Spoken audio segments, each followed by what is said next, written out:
One, two. One more That time. was late. 1, 2, 3. 1, 2, 3. 1, 2, 3. That's as good as we're gonna get it. Okay. Well, we gotta live what we can live with. If we ever stream together at any time, we should play what's that random game? Rhythm Doctor. Just to show, show how terrible we are. We will both put it on the same screen and see who can beat it first. Sounds good, sounds good. Oh man. Oh, I'm so bad at it. Okay, Roscoe. I have to compose myself real quick. Because I'm in a fucking glass box of emotions right now. Yeah, there's so much going on. There's so much to talk about. All right, Roscoe.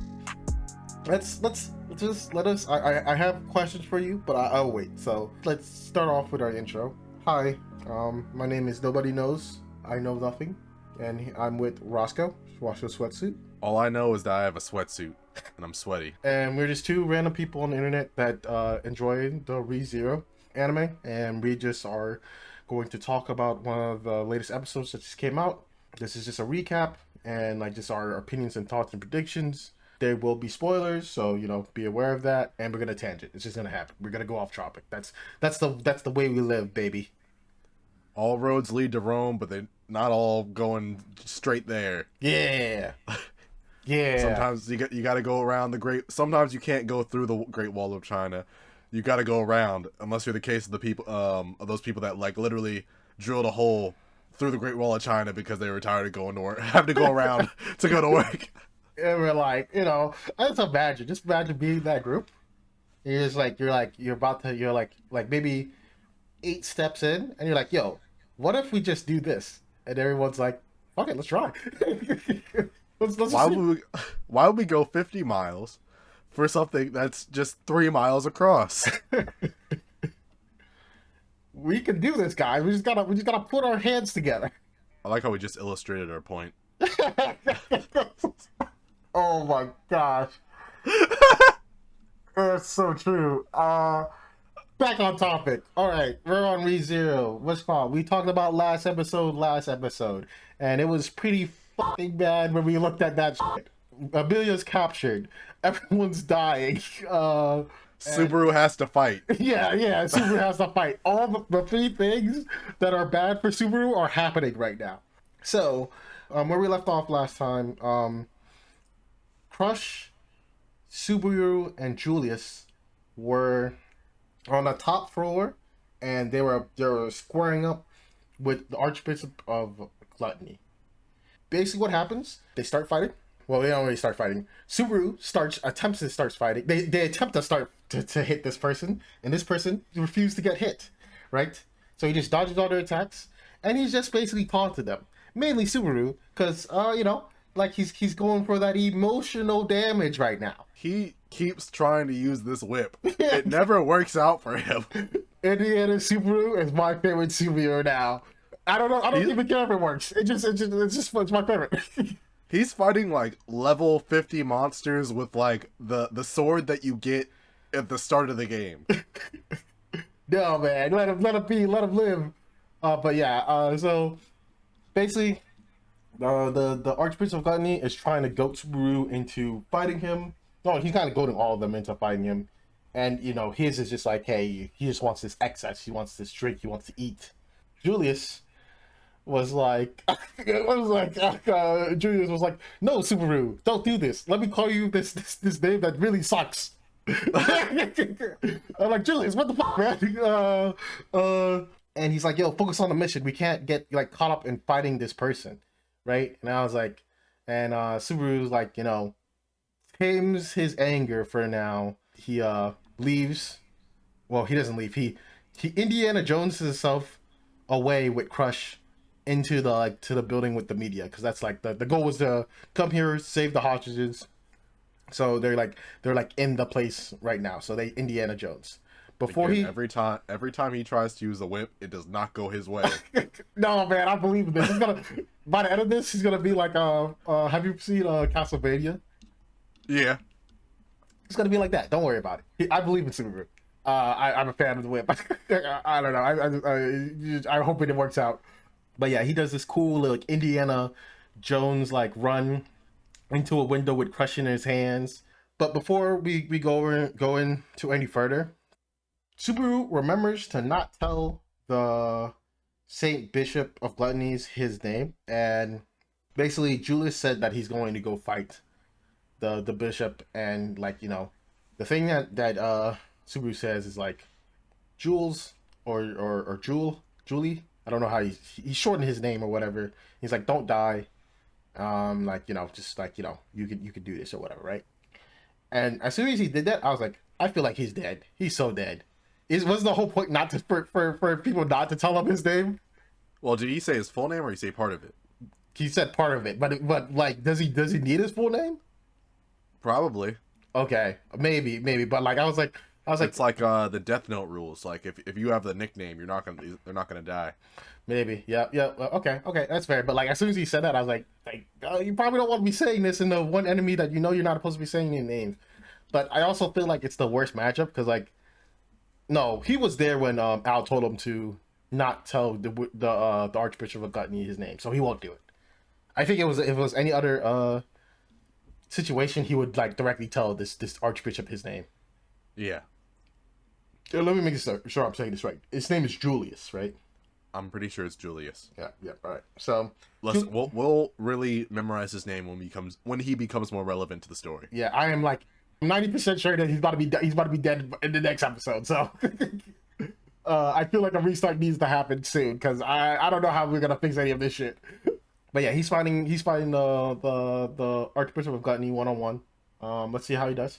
And then we cut back to Subaru. He's in this room with the media that like broadcasts around the whole city, and there's a big old dragon, another dragon, and there's a little girl like as a hostage, and he's like, all right, we gotta go save the hostage. So Crush fucks up the dragon, and they save the hostage, and like Subaru's like, okay, I'm gonna go like looking for the hostages and stuff like that. Crush is like, all right, I'll just look out or whatever. I'll keep my eyes peeled. I'll like make sure nothing goes by me, right? Subaru goes open the door where the hostages are, and they're just huge ass fucking flies. There's big flies in there, and he is really disturbed by them, as I was, because I don't like flies, and I don't like close-ups of flies. I just remember. I remember the. Have you remember the SpongeBob episode with the fly? No.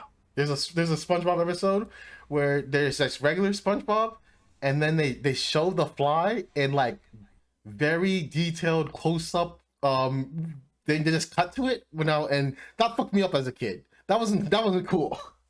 Yeah, my question was when I first was watching it, I was wondering if they were like, okay, so this is they're either some kind of turned monster or they're great beasts. Mm.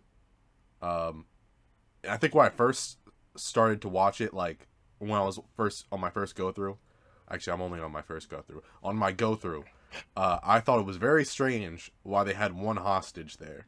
Yeah. So you see this room full of flies. Subaru, before he's able to like kind of comprehend that like these flies are like as big as him or whatever, and just chilling in that room.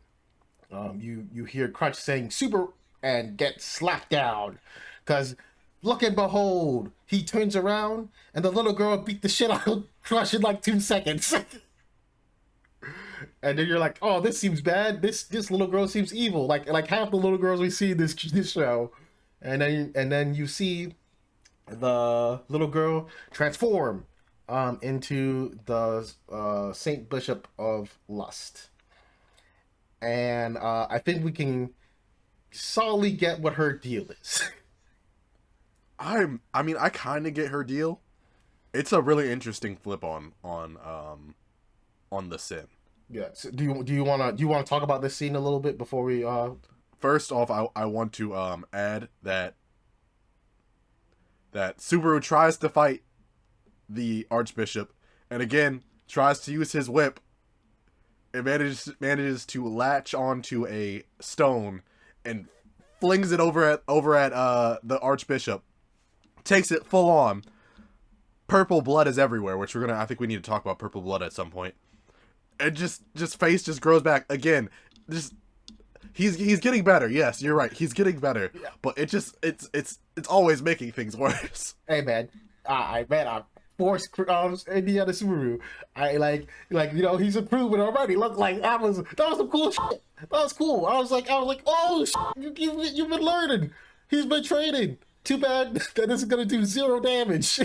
It's like if He never gets to fight a mob. it's like if Hercule got like the Z sword, like he got like a Trunks sword and was able to be like really cool with it, and then he still attacks someone, any like high level Dragon Ball Z person, it still doesn't matter, right? Like Yeah. it's cool that he has the sword. It's cool that he could do stuff with the whip and stuff. But I don't it's right now it's doing zero damage. Yeah, so let's talk about the Archbishop of Lust. Yeah, she has a really interesting philosophy that I think we're just starting to get to. I don't think I have it fully fleshed out.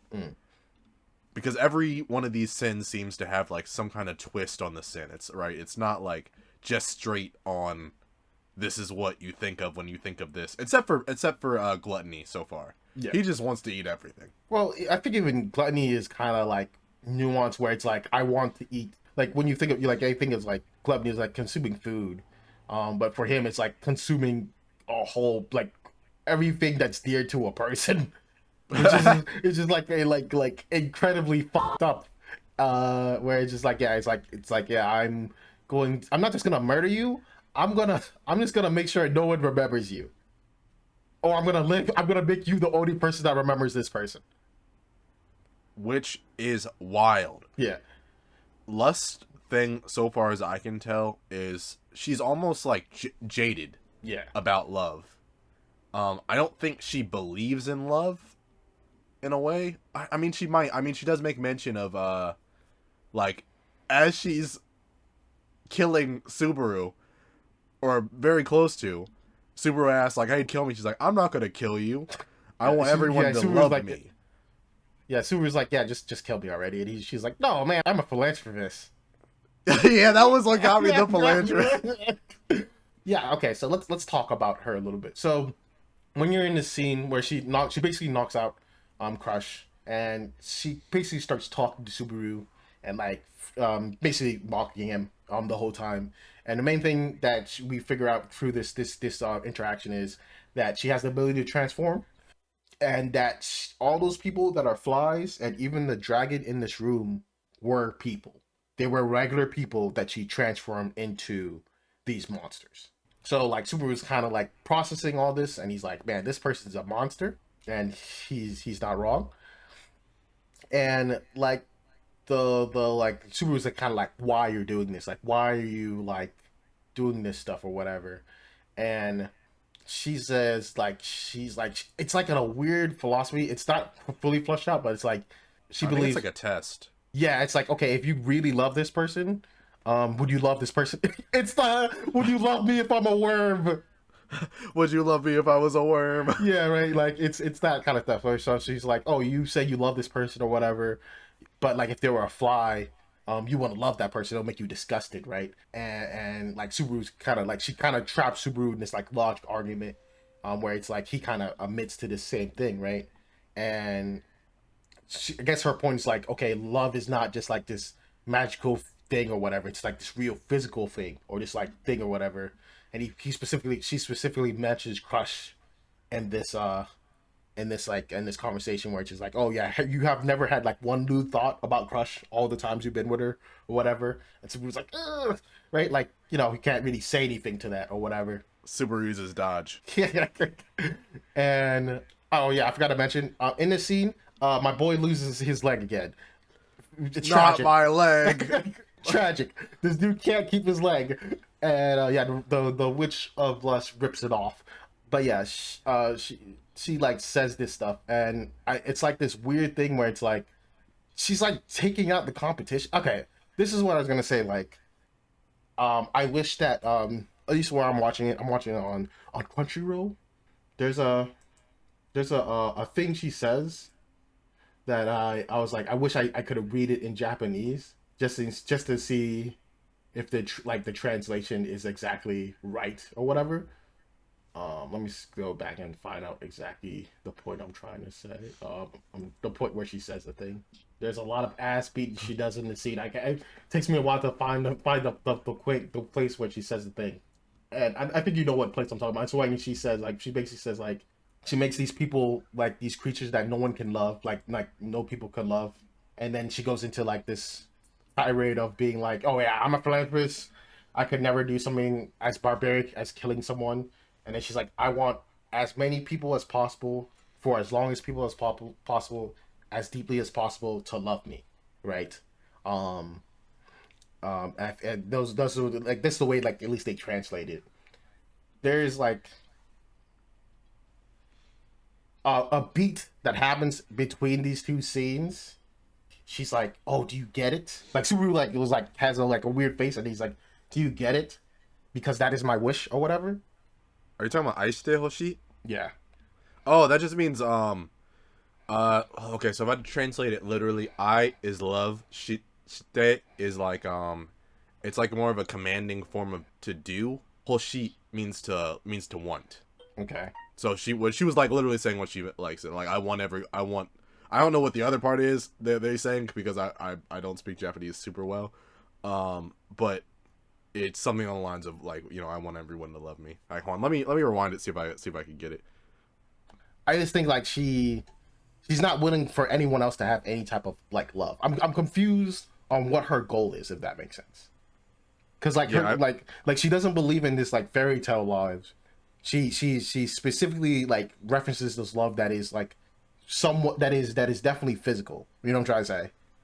well, I'm guessing whatever she's talking about has something to do with being turned into a monster. I have a feeling. I don't get what it is, but or she just has a different concept of love altogether. Gotcha. Because I don't know about you, but ripping someone's leg off does not scream love to me. Well, counterpoint. Rem did it. True, true, true. Reb and Rab. Damn. I'm trying to figure out like she specifically keeps talking about like this physical aspect of love that everyone is like not talking about, and that's the one she cares about. I guess I still don't understand her philosophy too bad. Yeah. Does she like lust or does she hate lust? Is she like ambivalent, or because it seems like there's this weird dichotomy of love and lust, but it seems that she's more on the side of wanting whatever she thinks is this conception of love. Which, if we've known from the archbishops, whatever the sin is, they have a very, very weird view of love or just whatever their sin is. Yeah, true. I agree. Like I think she's in this weird range where it's like she's turning people into monsters and then like saying that like like people can't love them anymore. So I guess if everyone is a monster, she's the only person left to love. I don't know. Do you think we're gonna get like one of these arcs where it's like a true love's first kiss kind of thing, like the like Beauty and the Beast kind of situation? Because ReZero pulls a lot of from like Western media. I'm wondering if that's where that's gonna go. Like, there's gonna be some kind of scene. Like, what if she does turn Amelia into a bug? More like What if we have a bug waifu? Okay. we're already in the throes of Subaru might be turning into a bug himself, right? So we're not that far off, right? True. Right. Oh, maybe it's the other way around. Oh, I think I see where it's gonna go. Well, so let's talk a little bit more about the scene. So in the scene, yeah, the Lust does all that stuff about like saying like, hey, all this thing is about love. That and she kind of says the worst thing where she's like, yeah, I won't kill you, Subaru, which is like something that Subaru kind of needs right now. And we've never seen Subaru like wish death. I feel like. Well, no, we've seen him like maybe like a few times. Yeah, we've seen it before, but it's like, yeah, it's not something he does very often. But yeah, one of the things she does in this scene is she turns into Amelia, and basically like says a whole bunch of like love things, like things that people in love say, and then says like, oh yeah, all that stuff is bull at the end. I think that Ray said like she calls him out about like him having lewd, if he had any lewd thoughts about Crush. Yeah. Oh, okay. And then this goes into her purple blood and purple stuff, the purple drink. So she's getting bored of kicking everyone's ass and stomping out Subaru. So she's like, all right, time to like kind of make you guys turn into like monsters or whatever. She like bites herself and like some of her blood comes out. And number one, her blood's purple. And she also specifically says that her blood, she has like blood of the dragon. And it's cursed. And it's specifically a curse. So it's a curse that you can be that you can like you can fall into, you can fall into. You know what I'm trying to say. Yeah. Can we stop right there? Yeah. Okay, there's a few things that open so many questions. This is again something that ReZero does really, really well. I think I said last episode, they'll just drop random stuff in there, and now the world is open up for more things that you haven't considered. Mm-hmm. So that's a really important thing. Yes. Because if we know one thing, is that the royal family made a deal with the dragon. Yes. I think specifically, I could be wrong, there was back in the times or whatever, I think the witch Satsula was sealed by a hero, a dragon, and I think a witch. Yeah. I don't know, one of the other ones. It's one of the things. So that opens up a few questions. Like, one, I assumed that dragons, based on their like lore in the story, were supposed to be like benevolent or at least some kind of like holy kind of standing. But what does it mean if like dragon's blood is cursed? And as we've always established, she may be a part of the royal family. True. I don't know. Like the only other time we've seen curses in this show is probably early on with the dog stuff, because like the dogs curse Subaru, right? And we get the idea like you can't really break a curse in like a lot of ways. But I don't think, have you seen curses anywhere else in the show? That's the only place I remember. Yeah. Seeing a curse. So I guess okay, this does make maybe some sense, because we know everyone a part of the royal family died very young, except one person. So there might be something there too. No, I don't know if it's true, because like from what they said in like the first season, I don't know if they changed it around, but they said that the royal family slowly but surely like disappeared. Okay. Do you think they all turned into dragons or bugs? Do I think that they what? All turned into dragons or bugs? Possibly. They just got up and they flew away. I'm unsure of whether or not, because I also remember thinking that they were all murdered off or killed off somehow. They all died.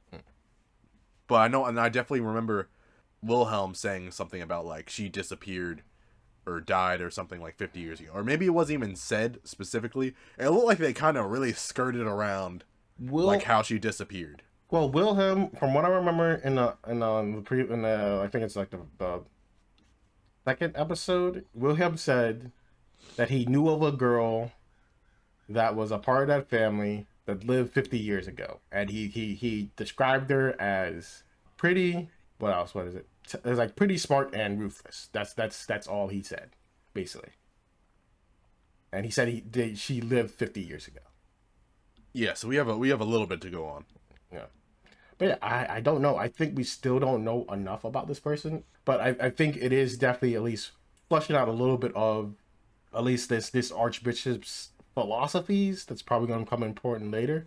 I fucking forgot a big thing that I just skipped over, but I'll go back to it after we're done with this. So what do you think? What do you think she meant when she was like, "That's my wish," kind of stuff? Because it seems like something clicked in Subaru's head for him to just like Indiana Subaru again. I don't know. I'll be honest with you. It did not really click in my head of what it was. I don't get what she means by love. Yeah. So I don't know how that's going to relate to anything. I'm gonna phrase it this way. I think it has to allude. I think it has to allude to something lewd. Yeah, I'm talking about. I'm not afraid to say it. They're gonna hand hold without gloves. I think that's the connection she was trying to insinuate. I don't know for sure. Maybe that's just far off, but like I think that's the only thing that would make like I feel like Subaru to like just kind of like, I don't want to say snap, but like immediately react in that way. because Got you. she's definitely throwing out this like the oh man, what's the I don't want to I'm trying to think of the word. Uh Risque. yeah, I don't want to say risque. Like I think she's insinuating a lot of this like this type of like looter subject matter. And I think when she said that, Subaru got this kind of like, oh, this is what she thinks love is or whatever, and that's what made him like snap. Okay. Yeah, I think I get it. Oh, I have a separate theory. All right, go ahead. It's also a little bit weird. What if by sharing her blood, like that's what she considers as like sharing her love?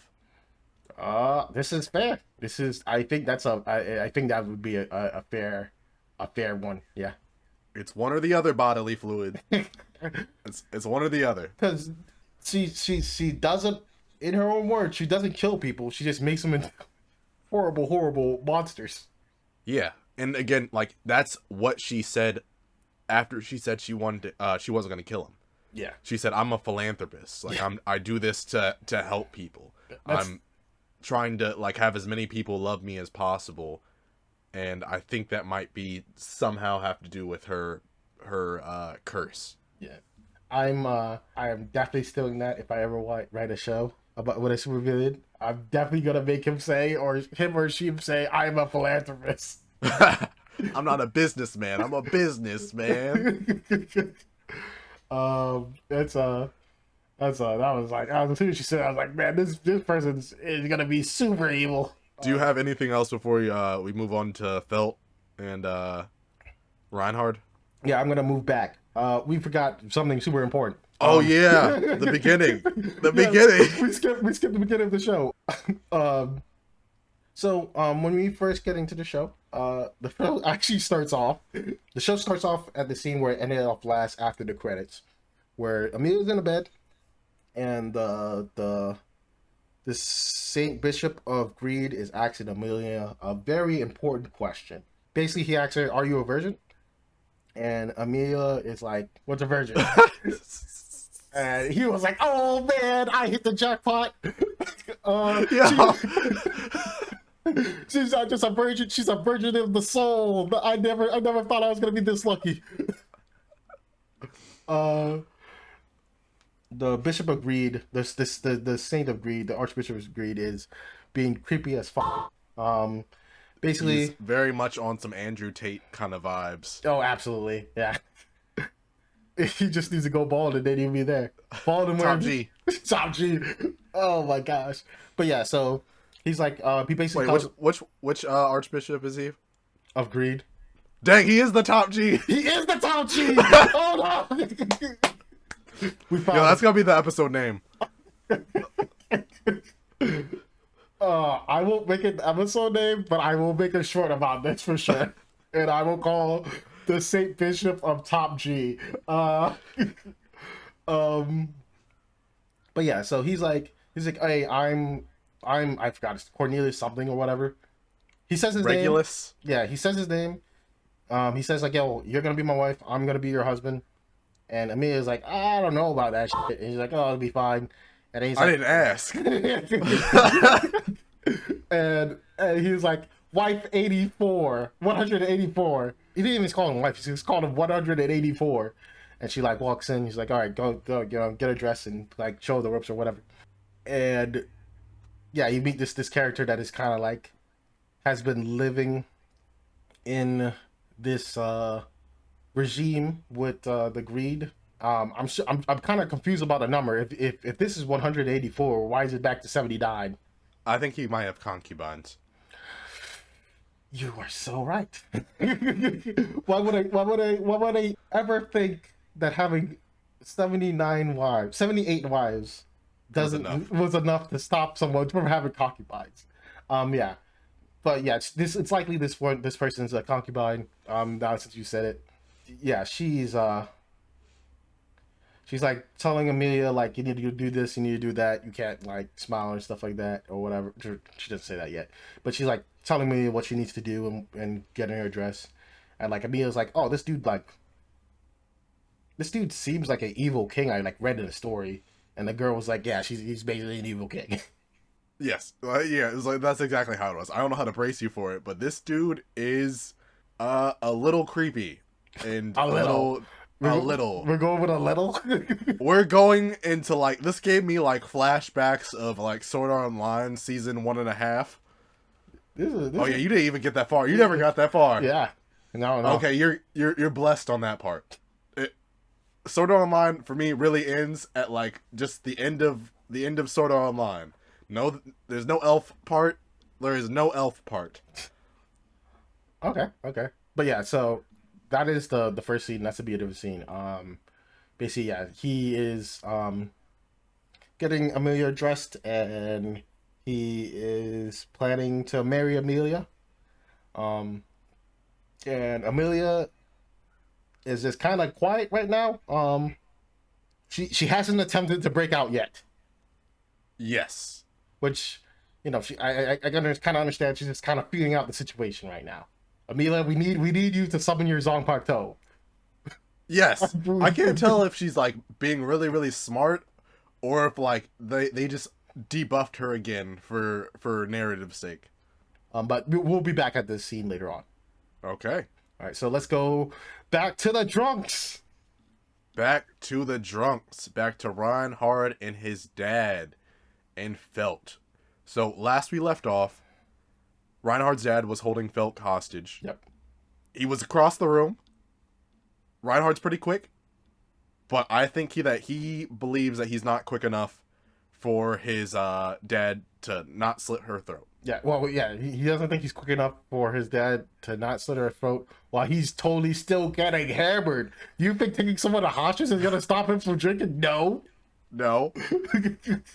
He's still chugging those bottles. Yeah, so that's where we left them off. They're still there. Felt's trying to think of some way out when she notices that there's a bug crawling up her body. She freaks out. Everyone kind of freaks out.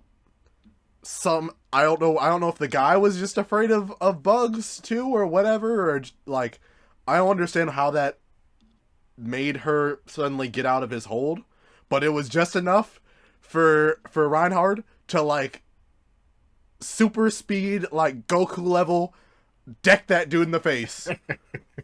He didn't deck him. We just grabbed him. He grabbed him. He shoved him. He was about to do the classic anime hand straight. I'm gonna push you through your heart kind of thing. Felt notices some bugs on the ground, and then one of the bugs literally just flies on her face. She starts freaking the fuck out, and I think this is like kind of leaning into what Felt was saying earlier, where he does not have the dog in him. He was just bluffing. But do you know who does have that dog? Felt. Because their dad was like, "Oh, you're not really gonna kill me. You don't have that dog in you." And then Felt out of nowhere just comes in with a bottle to the head. Immediately, no hesitation. At that moment, like just the screen stopped and like the little Thug Life glasses just appeared over her eyes with the GTA theme. Yeah, so yeah, Felt knocks out Reinhardt's dad because Reinhardt's dad is like taunting. I should probably know his name, but I'm just gonna call him Reinhardt's dad. Reinhardt's dad is taunting Reinhardt, and Reinhardt has a classic hand placement in anime. You've seen it like a million times, where it's like this person's powerful enough to like punch through someone's heart, right? You know what I'm talking about, right? Yes.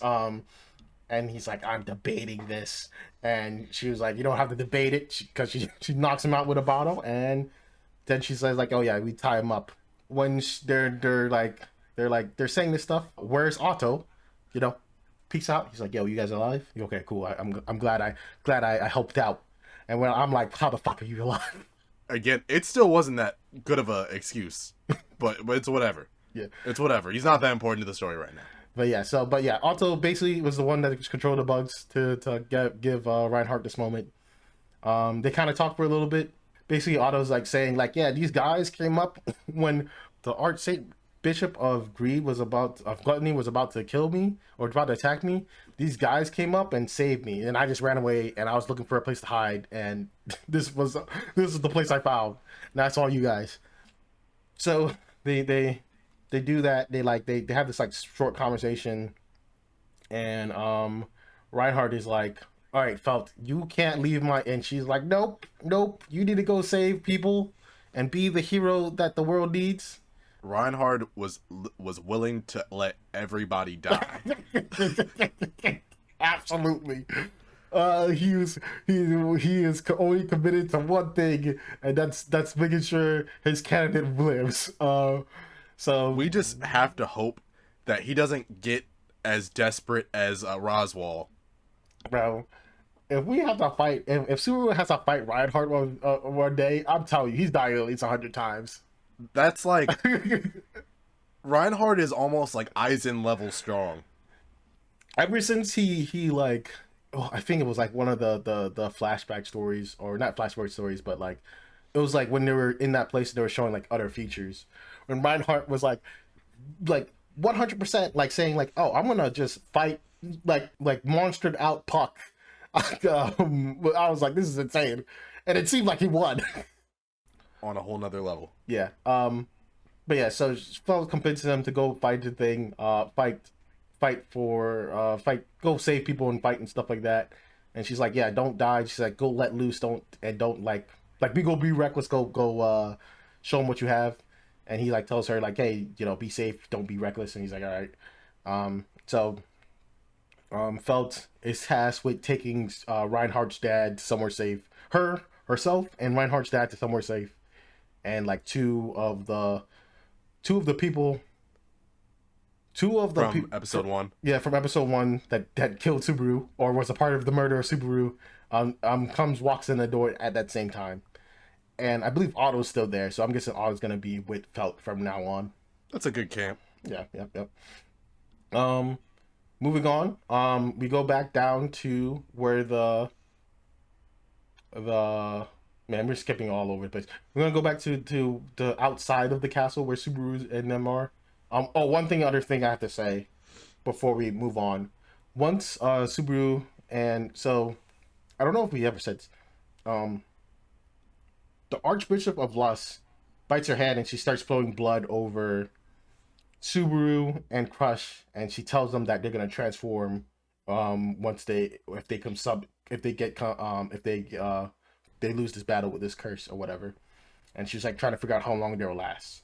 And while she's like kind of waiting and watching for this to happen, the dragon that Crush beat earlier, which we know is some type of human now, wakes back up, and he basically fireballs the Archbishop of Lutz. It probably does 0 damage, like everything does, but it was enough to at least like get something going in there, right? So that happens in that last scene before. So we come back. We're outside in the field of where the castle is, and it's Garfield, Will, Wolf Dude, fighting the two mobs, and they're still not winning this fight. Not at all. Yeah. And just doesn't seem like they're really standing much of a chance. Yeah, Will is 1v1ing another swordsman and not winning. Let that Which, sink in. yes, let that sink in. Where is Reinhard? He has to be walking. He's certainly not using the same speed we just witnessed. Look, there might be a reason for this. He might be helping a lot of people right now, because while they're in this fight, they see the fireball, right, and they're like, oh, they get kind of distracted from that, and as immediately after they see the fireball, oh, I'm going in the wrong order again. I think you're at towards the end. I think you're skipping over the Yeah. business meeting, Yeah. or whatever. Let's go back. Let's do the business Which first. I kind of thought was kind of boring, to be honest. Yeah, let's go back. Let's do the business meeting first, because I can't talk about the end without immediate thing at the very end. So coming back, business meeting. After the Reinhardt stuff, you get cut to a business meeting, with the two people I don't remember the names of, purple hair candidate and one of the top 10 people in the city. Do you remember their names? I don't think they ever said their names. Yeah, the Or purple just hair. call them the. No, Oh, the purple hair girl. Candidate. you're talking about her. Yeah, Okay. Um, dang, what was her name? it's long. Uh, It's like Ala something. again, my rule is if once they become important to the show, I will take the time. Nah, I'm just kidding. Yeah, I don't remember her name. We can look it up real quick. Yeah, look it up real quick. I'm gonna. I just realized that I didn't see the ending cutscene. Oh, you need to watch the ending cutscene. ReZero candidates. I'm gonna take a step back after you find her name. Anastasia Hoshin. Anastasia Hoshi. We have this scene where um the Archbishop of Lust is transforming Subaru and Crush, and the dragon wakes up and does the fireball. We cut to a business. We cut to like a building with Anesthesia. I've got her name right. Hoshin. Anesthesia Hoshin, and one of the top people in the city. He's part of the top 10. I think his name starts with a K. It's like Karagi. I believe is his name. So Hoshin and Karagi are talking, and basically what they're saying is it's like, hey, the other top 10 people are we can't get in contact with. Like I'm basically the last one of the top 10, and they're kind of like discussing things, and they expected he expected for Hoshin to be more like greedy, basically, but she's like, nah, like I like people to think of me as like a neighborhood shop or whatever, right? She's like she's not just like money loving monster, if that makes sense. And while they're having this moment of like, oh yeah, we can be friends and stuff like that, uh, another Archbishop of Sin, Raph, punches out the windows. Uh, and it's like, oh man, that's such a lovely scene. You guys are in love. It's so nice or whatever. Hoshin immediately recognizes her as the Archbishop of Lush, of Wrath, Are you and lusting after Wrath? no, I'm trying to stay the fuck away from all these people. All these people seem like the absolute worst. All these bishops are just the worst type of people. Um, and she just says a whole bunch of stuff. And it's obvious like she wants probably to kill that Karage guy. But Mei Mei's two brothers, Why brings. would she question? Why would she want to kill Karagi? Oh, sorry. Maybe she doesn't want to kill him. But she definitely wants to know where the remains of the witch is. And maybe they already know because they do something very telling that they know what's going on. Are you talking about the Great Wet? The Great Wet. What we call it the Great Wet. What? I'm calling it the Great Wet. Yes. But we'll get into that too. So, but it feels like it feels like she's only here because the Karagi's there because he's part of the one of the top 10, and we know we know the other 9 top 10 are not able to be reached right now. So I imagine it has to do with something with Wrath, if that makes sense. Yeah. So they break through the ceiling. Mimi's brothers did two brothers, and they basically said they're gonna fight off or stall the Witch of Wrath. Hoshin was kind of first like, hey, don't do this because you guys are injured because you guys shared this connection with your sister, and and like I think I was gonna call him Felt. It's not Felt. Felix. Felix is like, bro, don't worry. I did the same forbidden jutsu that on Subaru to them. So I guess his legs, their legs and their wound doesn't hurt as much anymore. I also forgot that there was a third. They had a third brother. Yeah, yeah. Well, I thought their third brother was the giant wolf guy. No, the wolf guy is another person that I don't remember his name. Yeah. But yeah, like so they're able to fight with this forbidding course this forbidding curse, this forbidding technique. What first thing what's coming to my mind is like this seems really really useful. Why is it forbidding? Uh, um, and number two, Felt, why do you know forbidden techniques? Are you like what's going on? Everything about Felt screams internal darkness to me. Oh my gosh. Also, what's forbidden about healing people? Yeah, that's what I'm trying to figure out. I'm trying to figure out like what is this forbidding technique exactly, and why the fuck do you know this forbidding technique?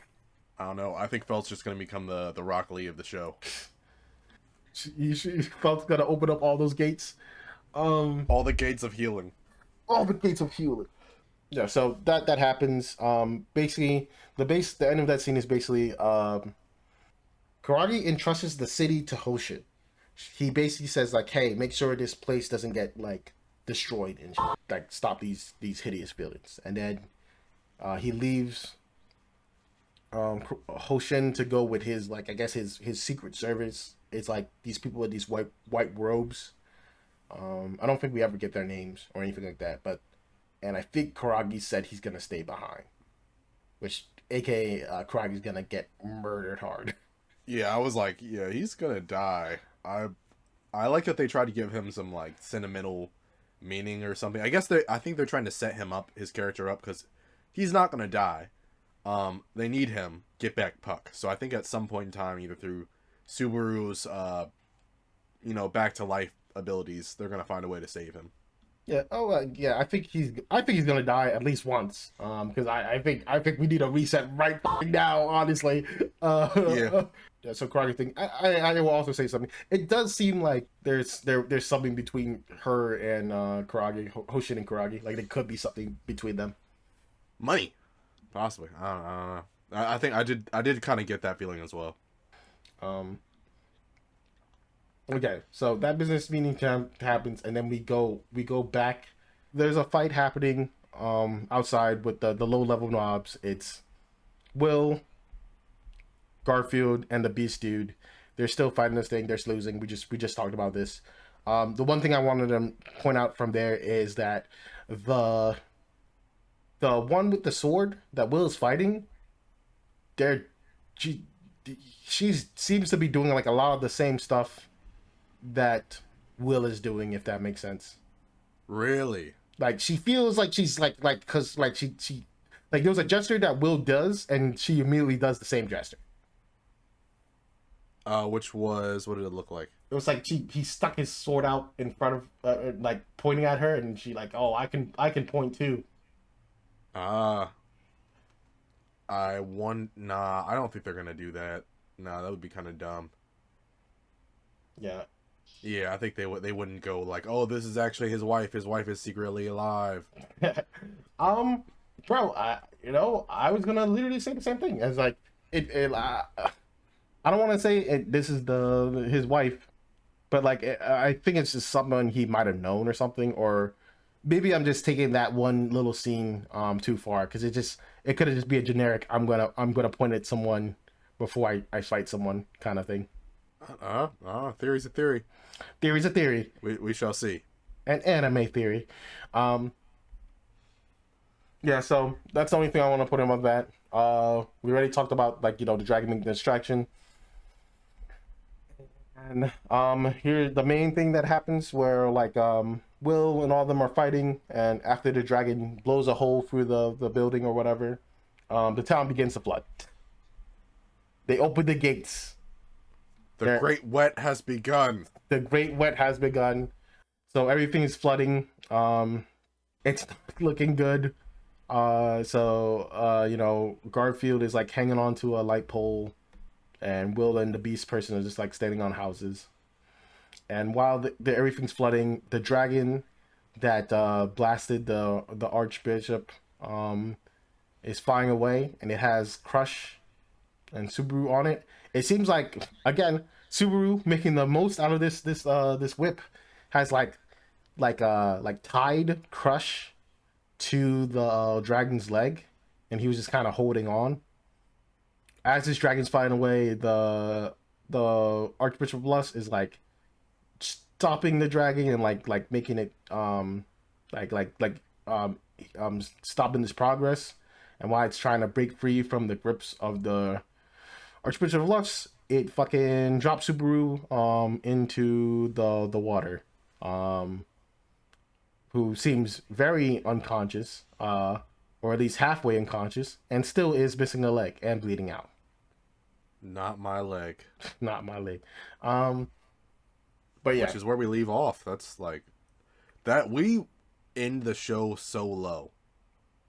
No. We can always go lower because we have to watch the extra credit. The extra credit. We have to watch the extra scene at the end of the credits. So I'm just looking at so far the panel where they show how absolutely flooded the city is, and dang, they got rid of like a good amount of the city. Yeah, yeah.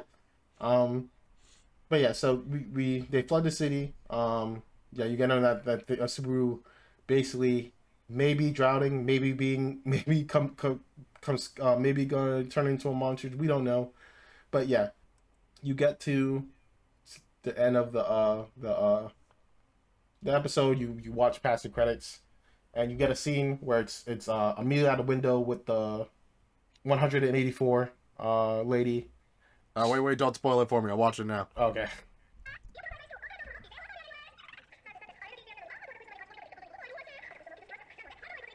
Yes, yes. Pretty much advance.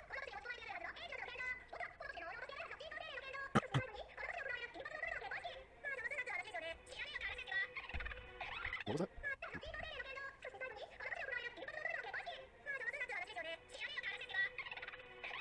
Yeah, yeah. So yeah, we everything's can always get worse. We get past like this credit scenes. Um, it's Amelia and 184. That's literally her name. Is out the window and they're just looking over the destruction of the city, and you're like, damn, that city's kind of fucked up, and it is really fucked up. Um, and then the 184 is like, bro, you can't be looking all sad and shit. That's gonna mess. That's gonna make Top G all bad. Uh, uh, uh, and she's like, but this is like horrible and stuff like that. And before 84 is about to say some other stuff, and she gets cut off. The Archbishop of Lust is back on the microphone talking her shit, and she was like, "Yo, I told you not to, come here and stop me, but someone did, and they injured me. So I have three more demands. One, give me this tome of wisdom that's in the city for some reason. Two, uh, give me the artificial spirit that's chilling in the city. And three, uh, it's not even the bed. It's just like telling people, there's a marriage that's gonna happen here with a white haired girl. I wonder who that could be. Oh yeah, I wonder too. That's what's said. That's what's happened. Again, we don't know what the book is, and we don't know what the artificial spirit. They continue to just drop things that we don't know about that everyone else seems to. I think I know what these two things are. You think the tome has something to do with like What's the only book we've seen in this show? You're getting at what I think it is. The Tome of Wisdom. Yeah. Like the same thing as like her what's her name's book. Yeah. I think it's Betty's book. I don't know if she still has it or whatever. I feel like it has to be like Betty's book because that's the only thing. And so we know there might be other spirits here in the city, but we only know of one spirit in the city that we know of for sure. I don't know if she's an artificial spirit, but yeah, I was about to say, did the Witch of Greed, didn't she make Betty? She did, because that's the whole. You're right. She did make Betty. I don't know where I remember that, but she did, because this is like why she trusted the book so much. Yeah, that was like her mother. Yeah. Okay. I guess that answers it. Like, I think they want Betty, which is even worse now. They want the book. I don't think the book's here though. Like who would have the book? Would Betty still have that book? Not sure. I think in the the last season there was a big part of like, hey, don't trust the book. Yeah. I don't see why she would still have the book, but it's possible. Oh, she might have it in her library. And her library's wherever she's at. But also, didn't Roswell have a book? Roswell definitely did have a book. If Roswell put a fucking book into their packages, I don't understand this. I know I understand this. I'm like, why haven't we killed this person yet? That you bring up an interesting point. I'm always worried when we don't see Roswell for a long period of time, because that's just more time for him to scheme up something else. But that's neither here nor there. This is gonna be for probably for another season. Yeah, but yeah, so they want these three demands now. On top of I guess their original demands of getting the witch remains, and I think they know where the remains of the witch are because they're flooding the city. You know what I'm trying to say? I think Raph got to the other 9 of the 10, and one of them told the secret of like, hey, this is where the witch is, and she's like, all right, let's flood the city. Let's go get the witch remains. The witch's remains.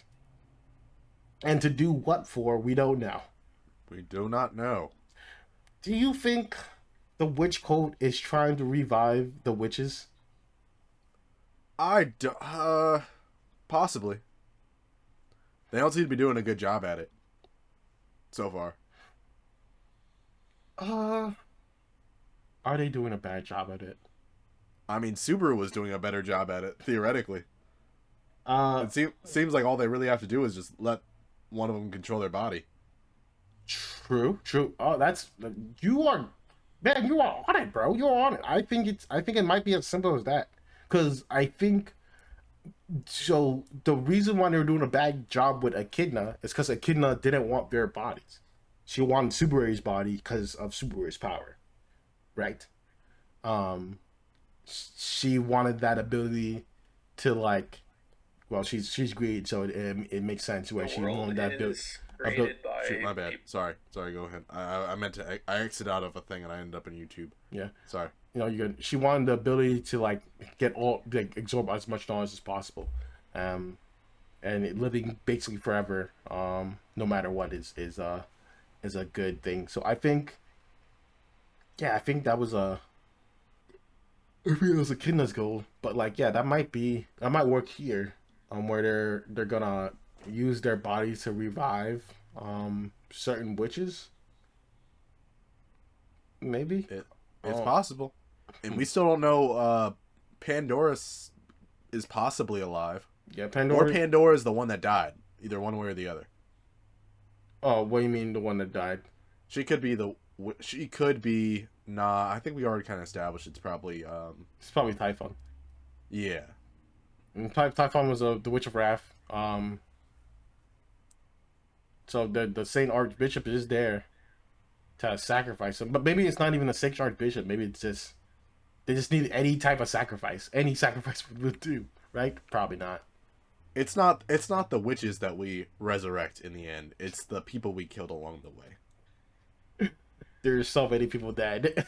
There are so many people that like if that was just their main plan was just to resurrect, they could do this way easier. um, but yeah. So let's jaunt over. Let's move over to Speculation Palace. Let's see what they have today. Kebabs today. Kebabs at the Speculation Palace. I do love kebabs. Yep. I mean, okay, so what you got? What you got in Speculation Palace? All right, I'll go 'Cause first. Go ahead. I don't have any big things like any big unreasonable predictions, but I'll just do a simple predictions for next turn. Subaru needs to die at the end of next episode. I don't want to say that, but it feels like the situation is too F for not to happen. But I think they put way too many narrative strings to let him get off scot free because of like the beast or whatever stuff and like succumbing to the curse and stuff like that. But I think Subaru's gonna die either midway through next episode or at the end of next episode. Um, I think that Subaru's actually gonna turn into a dragon or some type of monster, and one of his people that he knows is going to kill him. Oh yeah, I forgot that he's still like turning at this point. Yeah. So like I think he's gonna turn into some type of monster and someone one of his compatriots or maybe the fire lady, the sun princess is gonna to murder him. Um or maybe he dies in the water.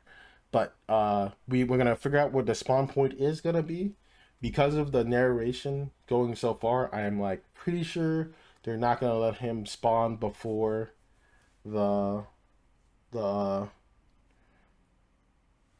like at the original spawn point, but I feel like it's the only one that's the most reasonable too, right? I think it could also be the point where they all depart, like Yeah, with yeah, we still have Al or whatever his name yeah, is. yeah. I think that is a reasonable one. That like where Al tells him that stuff could be a good one. But like my thing is also my thing is still like Bet Betty. I feel like they need to bring in Betty into this because there's just too many like strong people in this facility, right? And I don't even think Betty would help, but it's like it's better than nothing.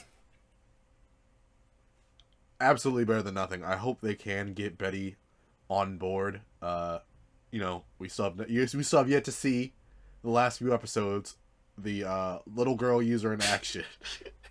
That's, I hate that title so much. that's such a terrible That's such a terrible title. Um, what a petty man Julius is. Okay, my turn. We spoke about this off air, but I do have a theory pertaining to the Witch of Wrath. Oh, yep, yep, yep. I don't think it's coincidence that she has white hair, purple eyes, and has a fascination with the Archbishop of Sloth.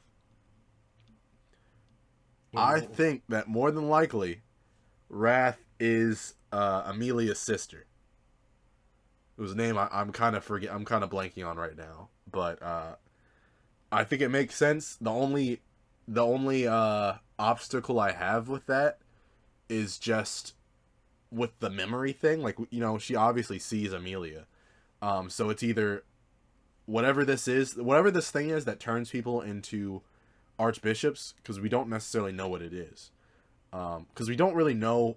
I'm trying to remember if we really ever find out what it really is that turns Romani Conti into an archbishop.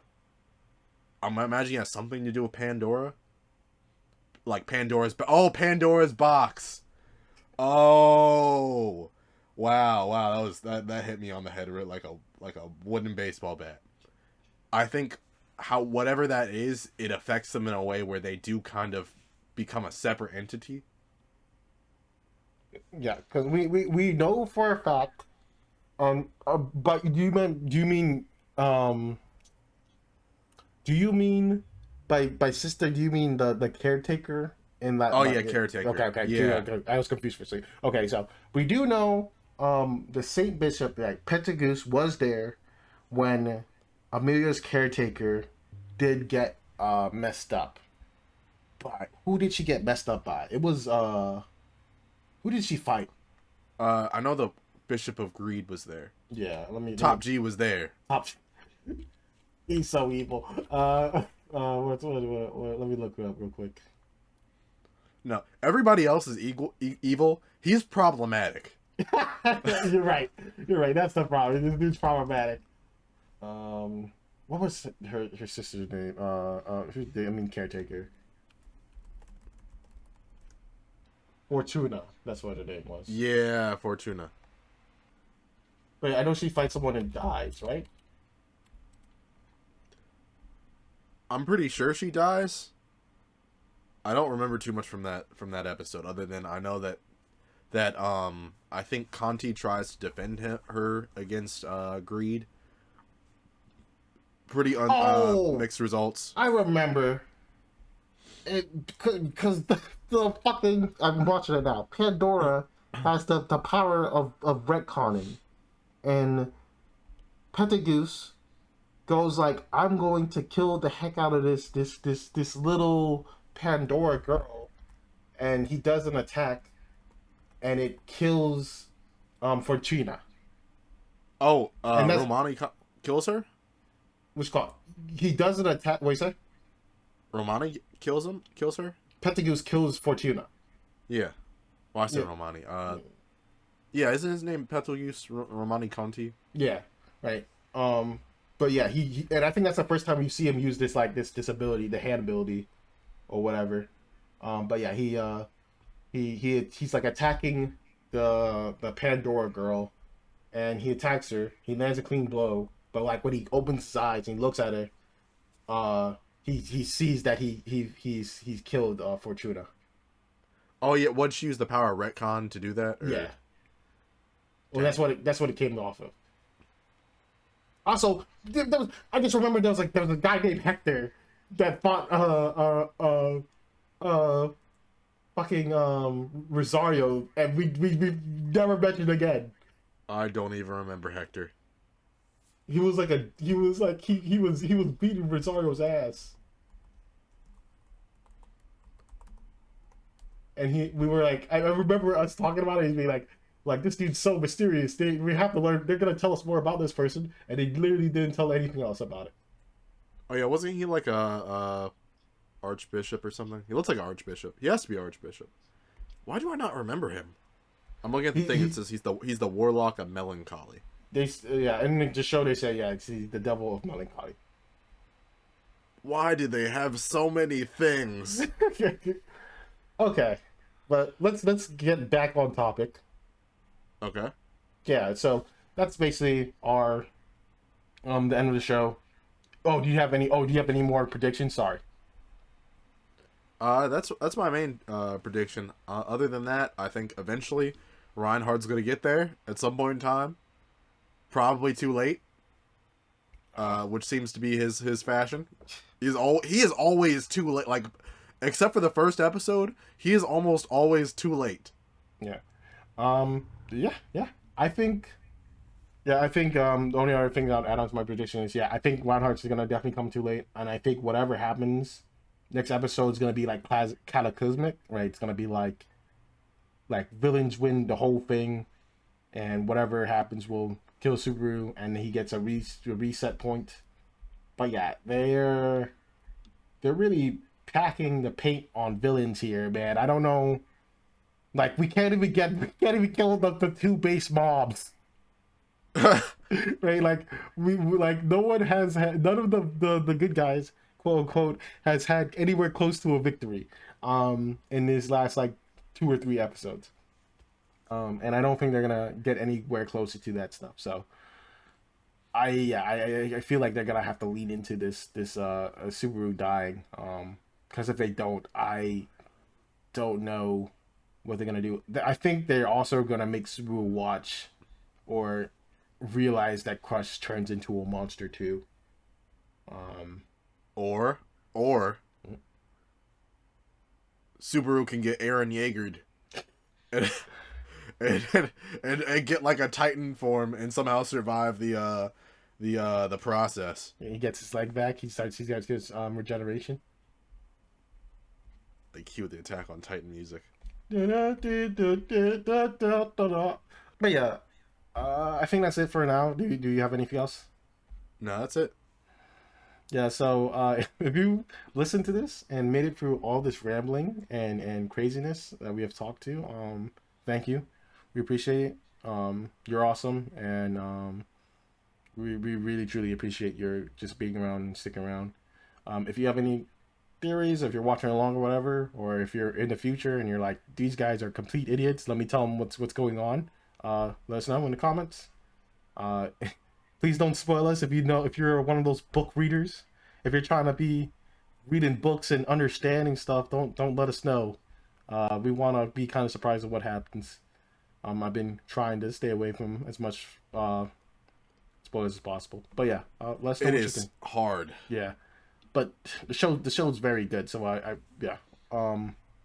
I'm really reframing myself from it's really hard to refrain myself from wanting to like just go ahead and just read the series, but I will wait at least until this season's over, and then I'll say Roscoe, don't worry, the next season is gonna happen really soon, so I don't have to read. You do realize we may be 30 when the show ends. Oh God, please don't tell me this stuff. I'm cutting that out. That makes me feel bad. It's not that far off. Oh God, I don't know what I'm doing with my life. But yeah, thank you so much for being here and watching. Yeah, as always, thanks for watching. And thank you for also beating the algorithm. There are many ways you could have lost the algorithm, but you chose to beat it. some people will say that you have lost for being here, but we call this as a victory, and you should too as well. Until next time, peace.